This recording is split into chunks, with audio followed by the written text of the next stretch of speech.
हामी हार्दिक अनुरोध गर्दछौँ।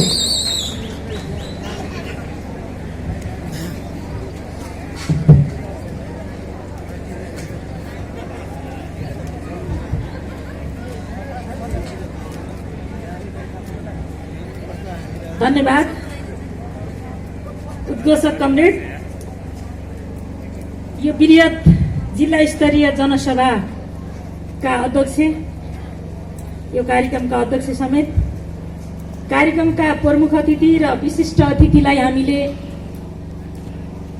उहाँका विचार सुनेपछि हात हल्लाएर विदाई गरिसकेका छौँ। मञ्चमा अन्य विशिष्ट अतिथि हुनुहुन्छ पार्टी स्थायी कमिटी सदस्य बेदुराम भौषाल, पार्टीका केन्द्रीय कमिटीका स्थायी कमिटी त हुनुपर्ने हो परशुमेगी सर, त्यसै गरी रामकार्की दाई, आदरणीय पार्टीका केन्द्रीय सदस्य सङ्घ सभाका इन्चार्ज राजेन्द्र राई दाई सहितका पार्टीका सबै आदरणीय कमरेडहरू, हाम्रो पार्टीका 1 नम्बर प्रदेशका अध्यक्ष घनेन्द्र कमरेड सहित प्रदेश सभाका मान्य सदस्यहरू, स्थानीय तहका निर्वाचित जनप्रतिनिधिहरू, युवा विद्यार्थी सहितका सबै पार्टी सम्बद्ध जनसङ्गठनका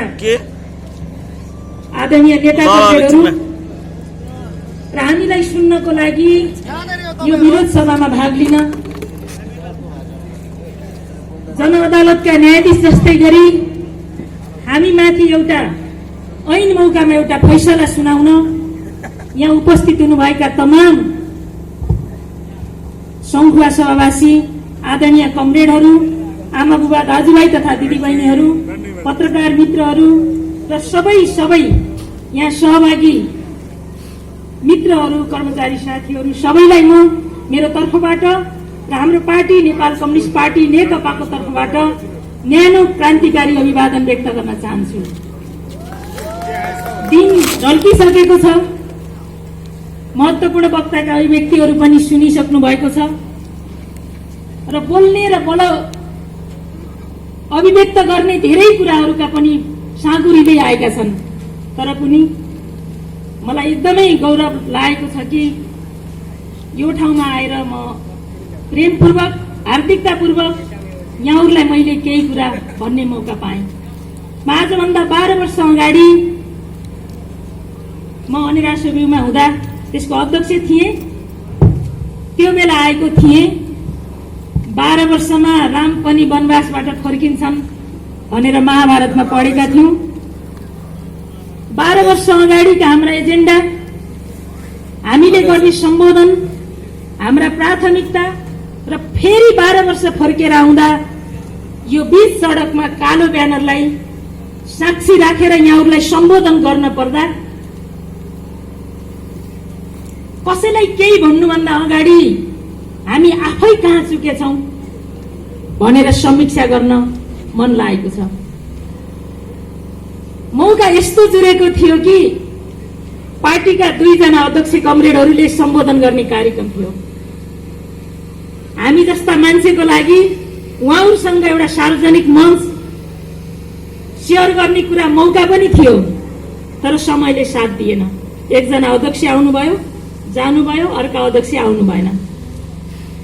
व्यस्तता र बाध्यतालाई हामीले पनि बुझेका छौँ, तर उहाँहरूलाई पनि साक्षी राख्दै, यहाँहरूलाई साक्षी राखेर उहाँहरूको अगाडि सच्चाइका केही कुरा, संकल्पका केही कुरा, प्रतिबद्धताका केही कुरा सायद भन्न पाएको भए संसारको सबैभन्दा होचो अरुण उपत्यकाको सन्देश, सगरमाथाको उचाइभन्दा धेरै अल्गो सन्देश पूर्वबाट देशव्यापी रूपमा पठाउन मन थियो, तर त्यो सम्भव भएन। आज दिन ढल्किँदै जाँदा कर्नर कर्नरबाट धेरै आदरणीय बुबा आमा दाजुभाइहरू आफ्नो बाटो लागिरहँदा मन चसक्क पनि भएको छ कि हामीले समयलाई ख्याल गरेनौं कि भनेर। तर पनि जति बस्नु भएको छ यहाँहरूलाई केही कुरा, केही सन्देश यहाँहरूको लिएर जाने अठोट गरेका छौं। हामीले हाम्रो सन्देश छैन, यो यहाँहरूको सन्देश हो। 3 वर्ष वर्ष अगाडिको घोषणापत्र सम्झौँ त, यस्ता सभाहरू सम्झ्यौं त, कुन उत्साह थियो हामीसँग, हामीले के सपना देखाएका थियौं। त्यति मात्रै होइन, सरकार बनिसके पछाडि हाम्रा प्रधानमन्त्रीले के सपना देखाउनु भएको थियो, हामी पनि त्यसका साक्षी थियौं। तर आज एकाएक हाम्रा प्राथमिकता किन बदलिए, हामी कहाँ चुक्यौं? सबैभन्दा पहिले हामी ऐतिहासिक भौतिकवादलाई मान्छौं, द्वन्द्वात्मक भौतिकवादलाई मान्छौं भने कुनै पनि वस्तुको उद्भव, विकास र विनाश आफ्नो अन्तर्निहित कारणले हुन्छ, बाह्य कारण त सहयोगी मात्रै हो। त्यसकारण आज दुईटैको नजिकको नेकपा, विराटनगरमा सरकारी नेकपा, सङ्खुवासभामा सडकमा भएको नेकपा उत्तिकै शक्ति प्रदर्शनको साथमा आउने दुर्भाग्यपूर्ण दिन कसरी आए? जनताको कठघरामा हाम्रो नेता कमरेडहरूले पनि भन्नुपर्ने छ कि इतिहासमा हामीले भूल गर्यौं, सच्याउनै नसक्ने गरी भूल गर्यौं भनेर माफी माग्नुपर्छ। चुनाव हुन्छ कि हुँदैन? प्रधानमन्त्री धेरै बरबराएको पनि सुने मैले। चुनावमा कसले भाग लिन्छ या लिँदैन, सवाल त्यो महत्त्वपूर्ण होइन। लोकतन्त्रमा विश्वास गर्ने, संसदीय संघर्षमा भाग लिने, वर्ग संघर्षको महत्त्वपूर्ण थलो संसदीय संघर्ष मान्ने सबै राजनीतिक दलहरूले चुनावमा भाग लिन्छन्। हामी पनि चुनावमा भाग लिन्छौं। तर कस्तो चुनाव? कहिले गर्ने चुनाव? के का लागि गर्ने चुनाव? चुनावको सान्दर्भिकता पुष्टि गर्नु पर्दैन? डेमोक्रेसी भनेको आफूलाई मन लागेको बेलामा विसुन सुकाउने चीज हो। लोकतन्त्रमा 5 वर्षको लागि म्यान्डेट ल्याएको, जनताको म्यान्डेट, जनताको प्रतिनिधिमूलक थलो, संसदबाट जनताको सार्वभौमिकताको अभ्यास गर्छौं भनेर संविधान सम्बद्ध हाम्रो व्यवस्था र हाम्रो संकल्प होइन। अनि मान्छेलाई मन लाग्यो अनि निर्वाचन, लोकतन्त्रको दुहाई। संसदीय संघर्षमा चुनावलाई लोकतन्त्र मान्नेहरूले पार्टीको आन्तरिक जीवनको लोकतन्त्र मान्नुपर्छ कि पर्दैन? पार्टीको स्वयं केन्द्रीय कमिटिमा लोकतन्त्र हुन्छ कि हुँदैन? पार्टीको स्थायी कमिटिमा लोकतन्त्र हुन्छ कि हुँदैन? 2 वर्षमा निर्वाचनको माग गरेर फ्रेश म्यान्डेटको सपना देख्ने व्यक्तिले पार्टीभित्र 5 वर्षभित्र अधिवेशन गर्न पर्छ कि पर्दैन?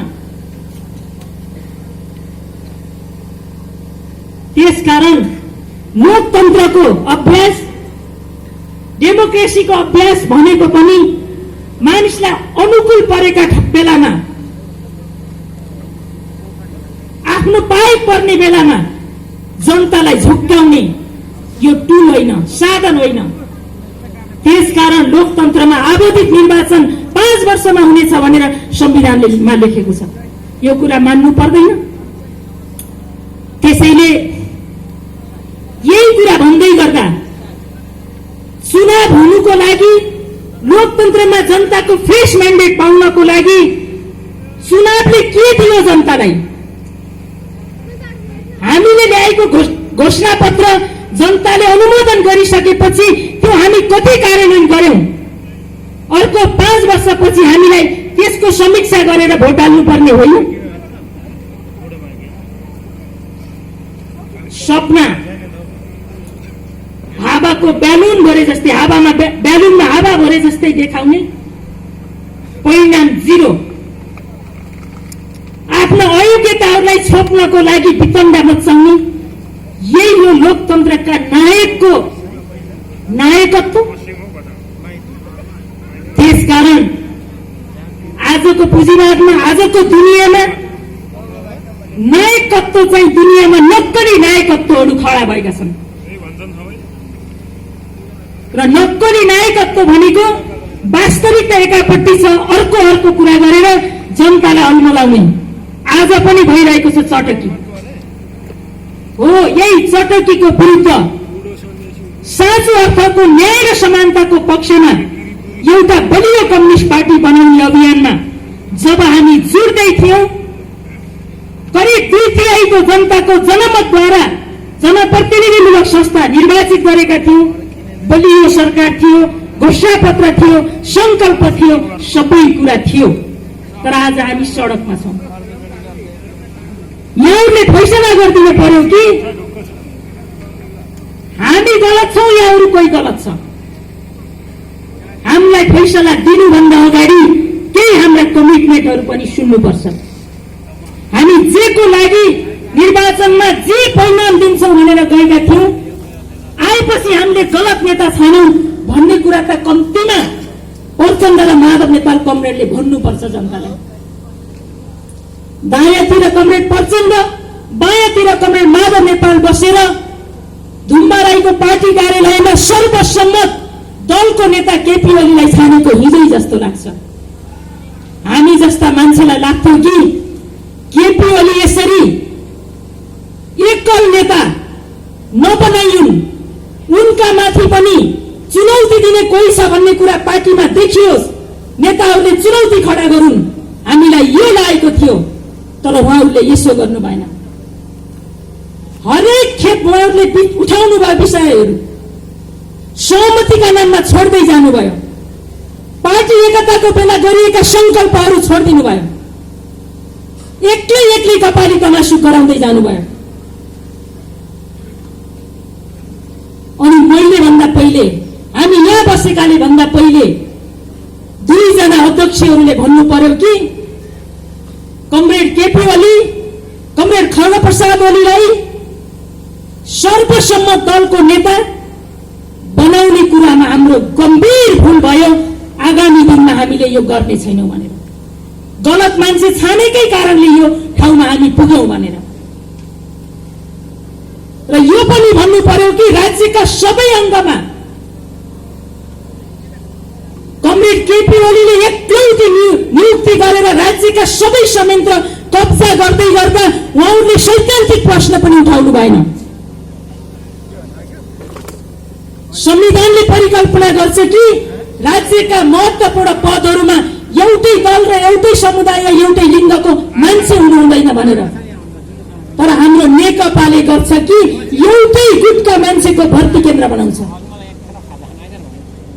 एउटै गुटका राष्ट्रपति, प्रधानमन्त्री, राष्ट्रिय सभाको अध्यक्ष, मन्त्रीमण्डल, प्रदेशका प्रमुख, मुख्यमन्त्रीहरू, मन्त्री परिषदका सदस्यहरू, विभिन्न संवैधानिक निकायमा निर्वाचन आयोग, लोकसेवा लगायतका हत्या दुरुपयोग आयोग लगायतका तमाम ठाउँमा तिनका मान्छेहरू हुँदासम्म न्यायालयमा न्यायाधीशहरू लाइन लाएर प्रधान न्यायाधीशको लाइनमा उभ्याइएका पात्रहरू, यसरी एकै प्रकृतिका एउटै गुटमा बिलोङ्स गर्ने, विश्वास गर्ने मान्छेहरूलाई बनाउनु हुँदैन भन्ने कुरा सैद्धान्तिक रूपले राख्नु पर्थ्यो। यहाँ भागबण्डाको कुरा गरेर होइन भागबण्डा, हामी कुर्सी खोजेका होइनौं, नेताहरूले यो भन्नुहुन्छ। यदि म भएको भए हो शक्ति पृथकीकरणको सिद्धान्त राज्यका अङ्गमा मात्र होइन, एउटा पार्टीलाई लोकतान्त्रिक ढंगले चलाउन चेक एन्ड ब्यालेन्स जहाँ पनि चाहिन्छ, त्यसकारण तपाईको एकलौटी चल्दैन, यहाँ निर्णय गरौँ। हामीले भए यसो भन्थ्यौं। आज प्रधानमन्त्रीको असंवैधानिक कदमको प्यादा राष्ट्रपति विद्या भण्डारी हुनुको कारण हो कि उहाँ लामो समय केपी ओली गुटको नेता हुनुहुन्थ्यो। इतिहासमा एउटा सेन्टिमेन्टमा उहाँ नेतृत्वमा आउनुभयो। यसको बारेमा ममाथि केही आलोचनाहरू छ। म फेरि पनि यहाँहरू समक्ष निवेदन गर्न चाहन्छु, उहाँ राजनीतिमा उहाँको आगमन मदन भण्डारीको हत्यापछि नै भएको सत्य कुरा। पुनरागमन हो भने पनि इतिहास सच्चाइ त्यही हो। जब उहाँलाई पुलकित बनाएर ल्याइयो, संरक्षित बनाएर ल्याइयो, एउटा गुटको पक्ष पोषण गर्दै ल्याइयो, एउटा महिला संघ भन्ने संगठनको 18 वर्ष अध्यक्ष हुँदा उहाँलाई कहीँ लोकतान्त्रिक विधिबाट अनुमति दिनु परेन। राजेन्द्र दाई हामीहरूले नेतृत्व गरेको अखिलमा हामीले 2 वर्षमा सम्मेलन गरेर हलबाट निर्वाचित भएर आएको हामी। 18 वर्षसम्म एउटै मान्छेले एउटा राजनीतिक संगठन प्राइभेट कम्पनी जसरी सञ्चालन गर्दा पनि कसैले प्रश्न गरेन। त्यस पछाडि जसलाई गुटले अत्यधिक संरक्षण गरेर ल्यायो त्यही गुटबाट नेता भएपछि उहाँले राष्ट्रको हिमाल पहाड तराईको बहुभाषाको बहुजातिको बहुसांस्कृतिको सबै दलको र साँचो अर्थमा नेपाली जनताको अभिभावक, कानूनको संविधानको संरक्षक, कानूनको परिपालक भएर आफूले एउटा उच्च सगरमाथा भन्दा उच्च व्यक्तित्व र अभिभावकत्व दिनुपर्ने व्यक्ति आज एउटा गुटको प्यादा बनेर हाम्रा सारा उपलब्धिहरूका माथि धावा बन्ने, संविधानका मर्ममाथि तुषारपात गर्ने र एक हिसाबले भन्ने हो भने संविधान च्यातचुत पारेर फाल्ने, यो काममा शरीक महामहिम सम्माननीय राष्ट्रपति संस्था र व्यक्तिको हिसाबले कमरेड विद्या भण्डारी तपाई राष्ट्रको राष्ट्र प्रमुख हुन सक्नु भएन। आज पनि एउटा गुटको प्यादा हो तपाईलाई राजनीति गर्न मन छ भने म यही तपाईको छिमेकी जिल्लाबाट अर्को सन्देश पठाउन चाहन्छु कि अझै मौका छ, आउनु शीतल निवास छोडेर तपाईलाई अनुकूल ठाउँमा उठ्नुस्। तपाईसँग प्रतिस्पर्धा गर्न यदि निर्वाचन, आवधिक निर्वाचन या जुनसुकै निर्वाचन भयो भने हाम्रा सयौं परिवर्तनको पक्षमा, लोकतन्त्रको पक्षमा उभिने जनताका छोरीहरू तपाईसँग प्रतिस्पर्धा गर्छन्। त्यसकारण प्रधानमन्त्रीको कार्यालयको दर्ता चलानी शाखाको खरदारको जस्तो व्यवहार राष्ट्रपतिको सच्चाई होइन, त्यसका लागि आलोचना गरिएको हो। राष्ट्रपति राष्ट्रको हुनुपर्छ।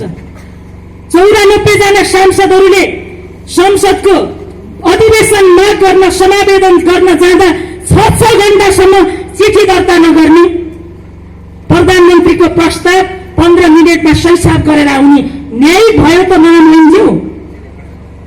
संवैधानिक राष्ट्रपतिको भूमिका भयो त यो?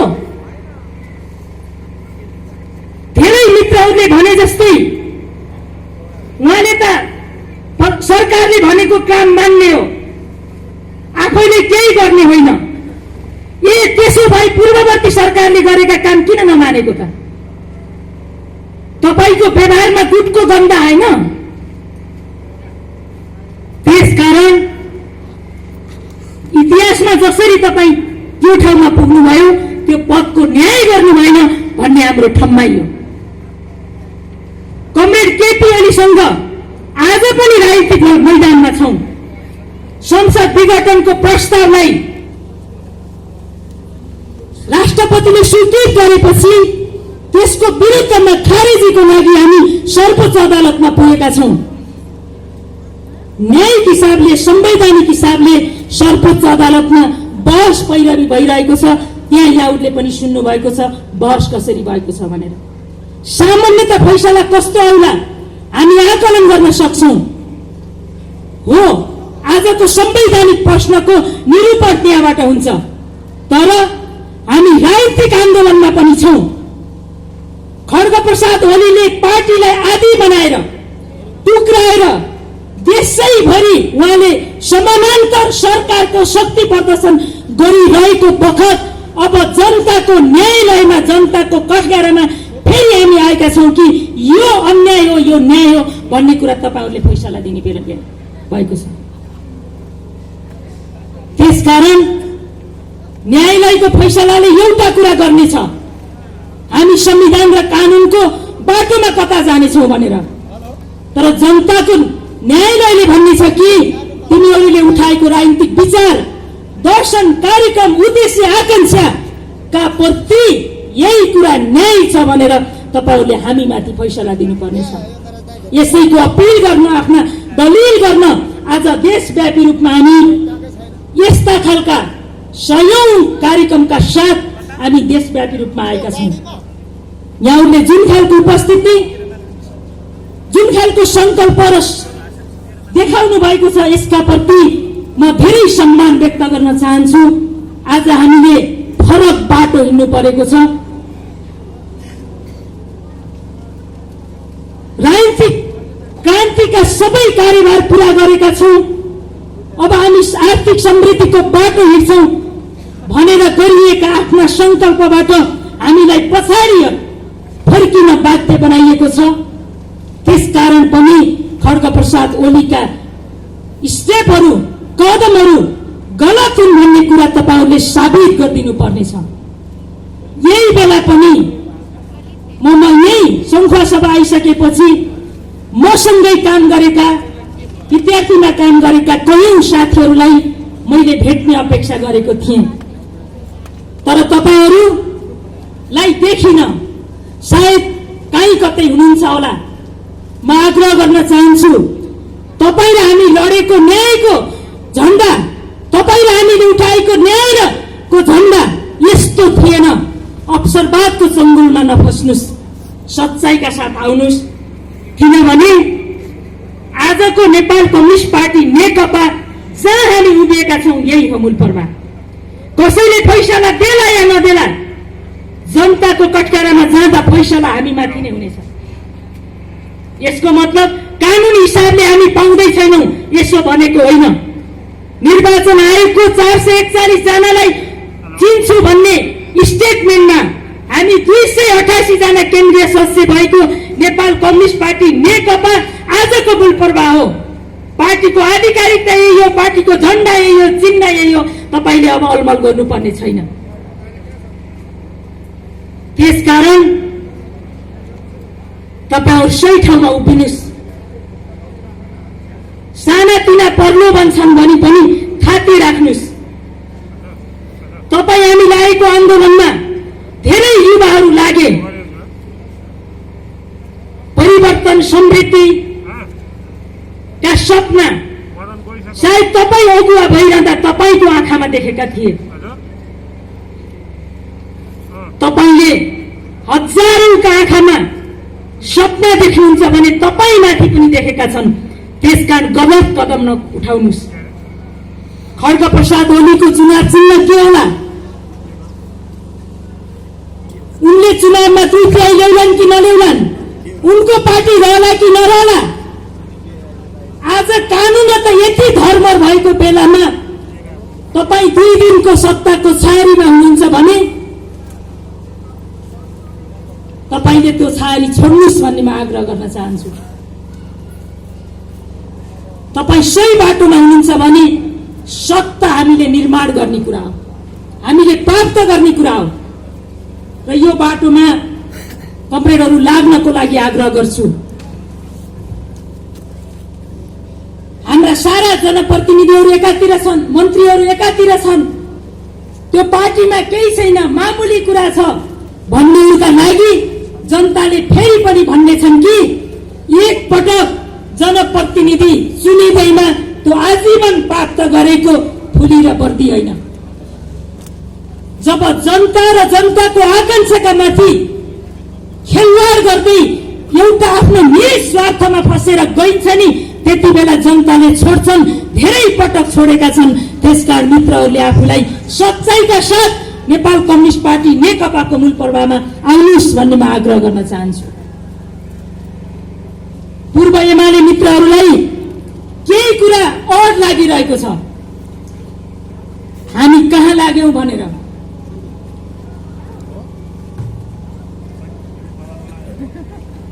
आज तपाईलाई फैसला गर्न गाह्रो भइरहेको छ, आफ्नो निर्णय दिन गाह्रो भइरहेको छ। कारण तपाई नक्कली नायकत्वको छारीमा पुग्नुभयो। संघर्षले, मुद्दाले, परिणामले, विचारले हरेक मान्छेलाई नयाँ नायकको रूपमा खडा गर्छ। त्यसकारण खड्गप्रसाद ओली हाम्रो पार्टीमा, नेपाली राजनीतिमा उदाएका नक्कली नायक हुन् र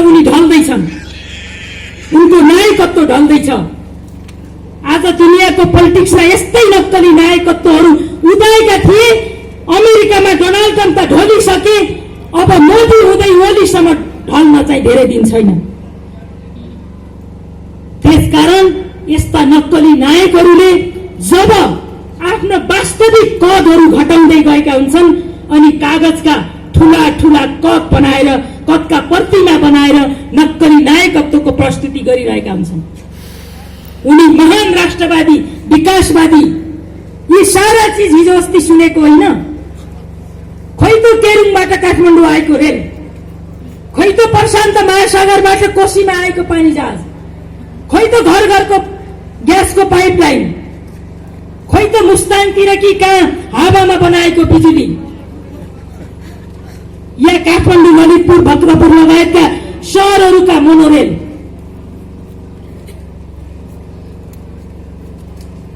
हो यिनै कुराले होइन, हिजो चुनावपछि यिनै कुराले हामी नतमस्त भयौं। चुनाव पछाडि हामी कमेडीमा नतमस्त छौं। नागरिकले पनि आफ्नो नायकले के भन्छ भन्ने कुराको मूल्याङ्कन गर्नुपर्छ। कति आधारित कुरा भन्छ भन्ने कुरा मूल्याङ्कन गर्नुपर्छ। मैले सुन्दैछु धेरै नेताहरूले पनि भनिसक्नु भएको हो कि काम गर्न पाइन, त्यसका संसद विघटन गरे आदि इत्यादि।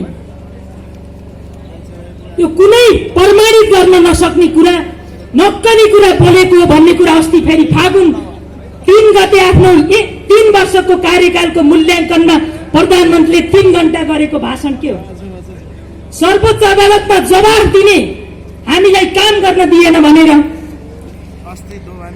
अनि फेरि टेलिभिजनमा दिने 3 घण्टा मैले यति धेरै काम गरे भनेर।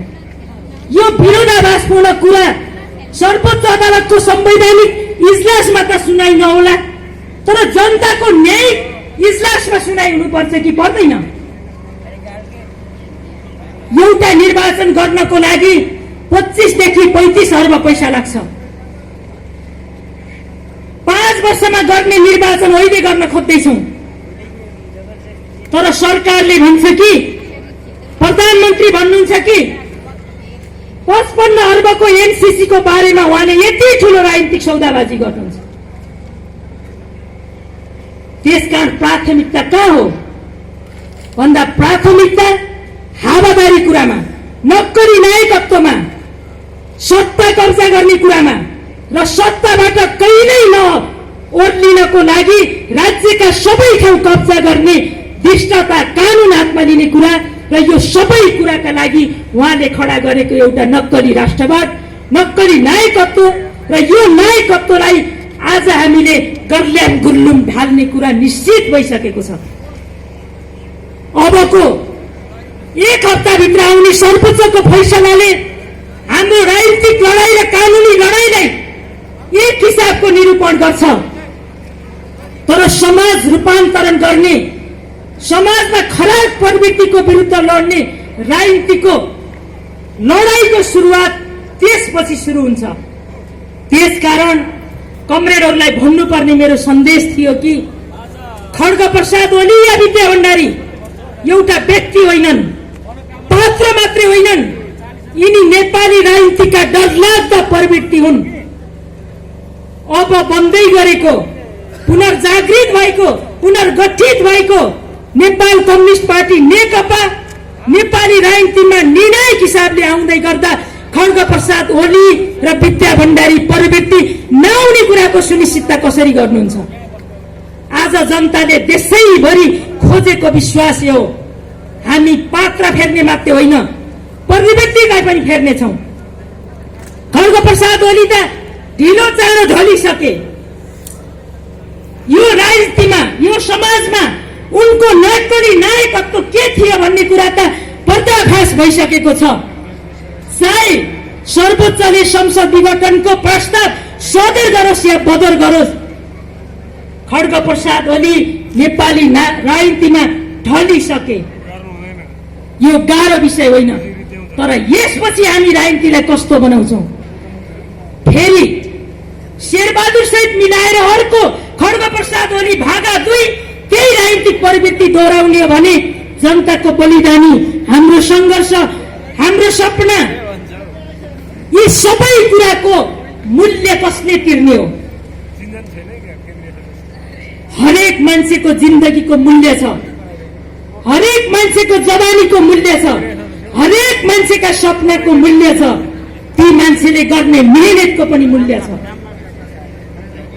नेपालको राजनीतिका महत्त्वपूर्ण पात्रहरूले त्यो मूल्यलाई हामीले जीवनको रूपान्तरणमा हामी रूपान्तरित गरेर देखाउनेछौँ भनेर सङ्कल्प गर्नुपर्छ।